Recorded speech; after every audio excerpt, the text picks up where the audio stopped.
Bismillahirrahmanirrahim. Assalamualaikum warahmatullahi wabarakatuh. Baik, dalam video kali ini kita akan melanjutkan pembelajaran kita di mata pelajaran Informatika SMK kelas 10.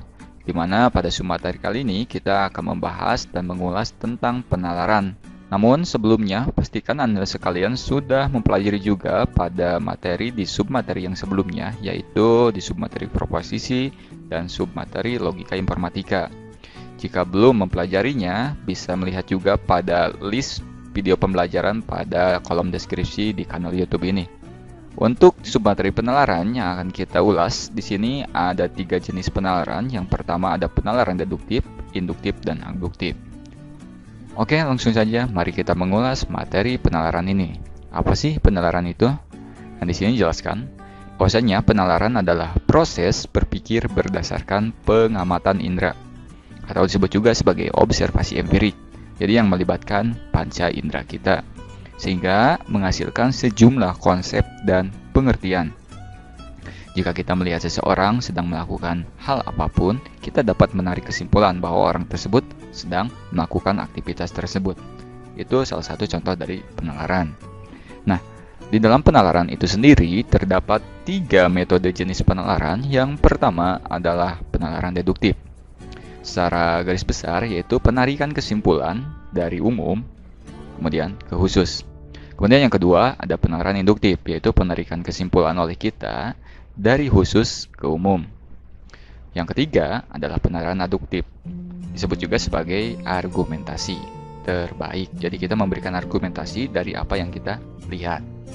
Itu 3 jenis metode penalaran. Kemudian selanjutnya kita bahas yang pertama dulu.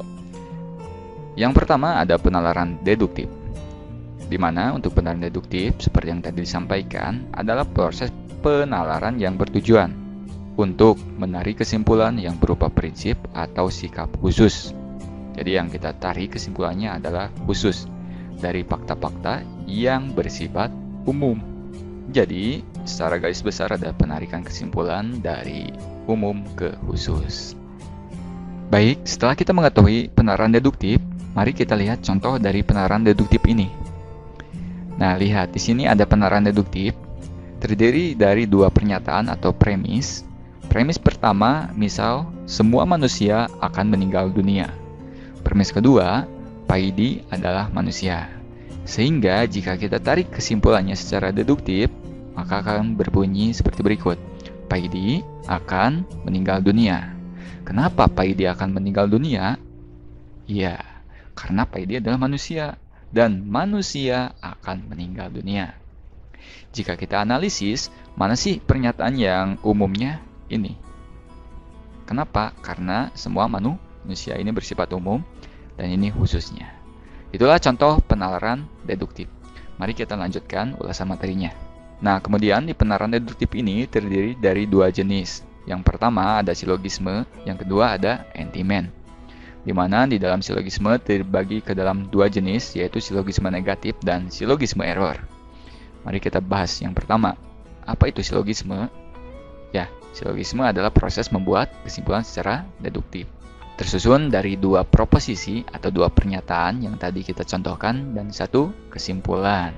Di dalam jenis silogisme, yang pertama ada silogisme negatif, di mana setiap jenis silogisme negatif itu terdapat ciri. Salah satunya mengandung kata bukan atau tidak di salah satu premisnya atau di kedua premis, dan pada kesimpulan juga mengandung kata tersebut. Misal ini contohnya, penderita kurang darah tidak boleh makan buah melon. Premis kedua, Budi menderita penyakit kurang darah. Maka kesimpulannya, Budi tidak boleh makan buah melon. Tetap ya, tidaknya juga harus dibawa. Nah, ketika ada kata tidak, kita dapat menyimpulkan ini adalah jenis silogisme negatif. Oke, yang kedua kita bahas. Ada silogisme error. Di mana untuk menentukan jenis silogisme error, kita harus teliti dan cermat ya. Cermat dalam memilah dan melihat premisnya. Misal lihat, di sini ada contoh. Premis pertama, Yanto lulus ujian CPNS. Kemudian premis yang kedua, Yanto rajin menabung dan tidak sombong. Kemudian untuk konklusinya, tentu ini akan tidak nyambung misal kalau kita paksakan orang yang lulus ujian CPNS karena rajin menabung dan tidak sombong. Ya, ini error. Kenapa? Karena tidak terdapat premis umum. Sedangkan silogisme syaratnya penarikan dari umum ke khusus ya di deduktif itu. Ini dua-duanya bersifat khusus. Yanto pernyataan khusus, Yanto rajin menabung dan tidak sombong. Ini dua-duanya bersifat khusus sehingga kita tidak dapat menarik kesimpulannya. Itu jenis silogisme. Yang kedua, di dalam jenis penalaran deduktif ada entimen, di mana entimen ini adalah penalaran deduksi secara langsung ataupun tanpa silogisme premisnya. Jadi ada alasannya, ada karenanya. Nah ini contohnya. Kalau ini kan silogismenya.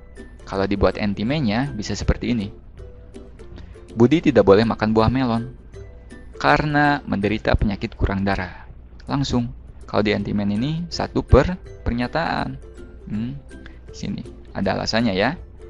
Nah, itulah dua jenis penalaran deduktif. Ada silogisme, ada entimen. Beserta dengan contohnya. Oke, kita lanjutkan. Yang kedua adalah penalaran induktif. Kalau penalaran induktif ya kebalikan daripada deduktif, yaitu penarikan kesimpulan dari khusus ke umum. Misal di sini ada contoh, elang memiliki mata, kucing memiliki mata, kerbau memiliki mata. Sehingga kita bisa menarik konklusinya, setiap hewan mempunyai mata. Itulah contoh penalaran induktif. Gampang kan? Oke, kita lanjut ke jenis penalaran yang ketiga, yaitu penalaran abduktif. Di mana penalaran abduktif ini adalah metode untuk memilih argumentasi terbaik dari sekian banyak argumentasi yang mungkin. Jadi yang akan kita utarakan mana yang terbaiknya dipilih ya. Oleh sebab itu, abduksi atau penalaran abduktif ini juga sering disebut sebagai argumentasi menuju penjelasan terbaik atau argumentasi terbaik.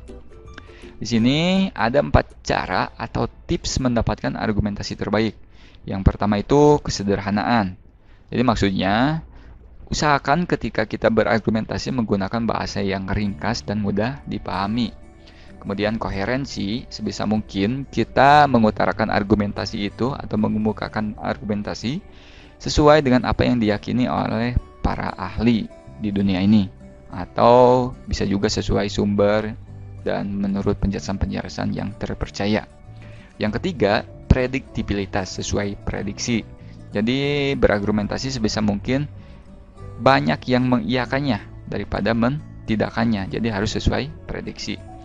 Yang keempat ada komprehensi. Jadi sebisa mungkin kita harus lengkap dan jelas dalam berargumentasi. Itulah 4 cara atau tips mendapatkan argumentasi terbaik. Di sini ada contoh penalaran abduktif yang sering kita jumpai ya dalam kehidupan sehari-hari. Misal, andai kita mengetahui bahwa seseorang yang bernama Tony selalu mengendari motornya dengan sangat cepat saat pergi ke sekolah pada pukul 06.50. Kemudian, kita dapat menyimpulkannya atau menarik penalaran secara abduktif, di mana ketika Tony mengendari motornya dengan sangat cepat, maka kita dapat berkesimpulan bahwa Tony kesiangan pergi ke sekolah. Dari mana? Kalau dilihat dari bukti, jelas dia ingin pergi ke sekolah. Bisa dilihat dari seragam ya. Kemudian, kenapa kesiangan? Karena kita melihat jamnya pukul 06.50. Nah, itulah contoh penalaran dari abduktif ini. Dari awal hingga akhir ulasan video ini, mudah-mudahan kalian dapat mempelajarinya dan bisa juga sambil membuka e-book yang telah Bapak share. Silakan pahami dan pelajari dan cari contoh-contoh yang lainnya pada setiap jenis penalaran.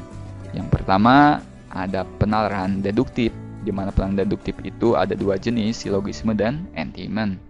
Di silogisme ada 2 jenis, silogisme negatif dan silogisme error. Kemudian penalaran yang kedua ada penalaran deduktif, yaitu penalaran dari khusus ke umum.